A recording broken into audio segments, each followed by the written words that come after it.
朋友们，大家好，欢迎来到海军美食。今天分享一个土豆新奇的做法，咸香美味又好吃，做法还简单。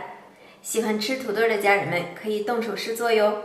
首先，我们取3个中等大小的土豆，去皮，把清洗好的土豆切片儿。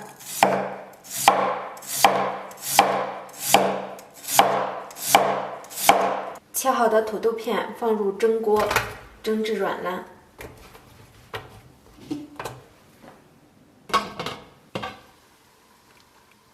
蒸至土豆片用筷子轻轻一夹，就软烂的状态，这样就可以了。蒸好的土豆片倒入在大碗中，用擀面杖压成土豆泥。压成这种细腻的土豆泥，放入盐，少许的黑胡椒粉，搅拌均匀。拌好的土豆泥放在一边备用。接下来我们准备5根小火腿肠，从中间一分2半。我们用这个短一点的竹签把火腿肠穿上。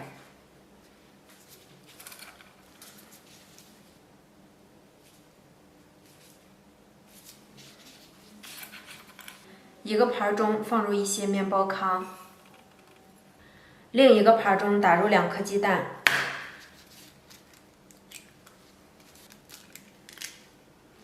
把鸡蛋搅散。我们准备一团土豆泥，大约70克左右，先把它团圆，再压得扁一些。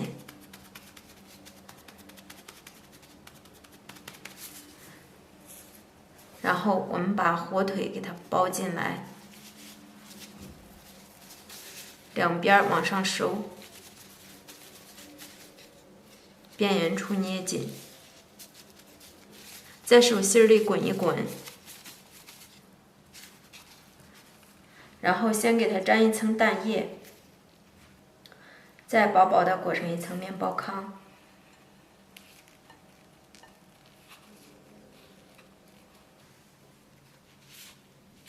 电饼铛预热，多放一些油。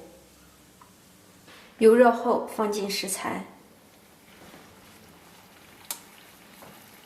用这种半煎半炸的方式煎至1分钟左右，我们给它翻个面儿。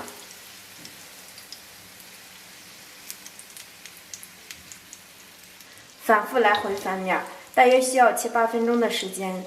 炸至周围部都呈这样的金黄色，就可以出锅了。看着有没有食欲？做好以后，挤上一些自己喜欢吃的酱汁儿，味道别提多好吃了。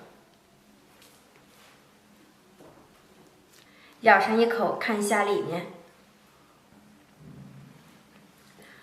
土豆的软糯，还有火腿肠的鲜香，特别的好吃。家人们，你们喜欢吗？喜欢就动手试做吧。我是海娟，咱们下期见，拜拜。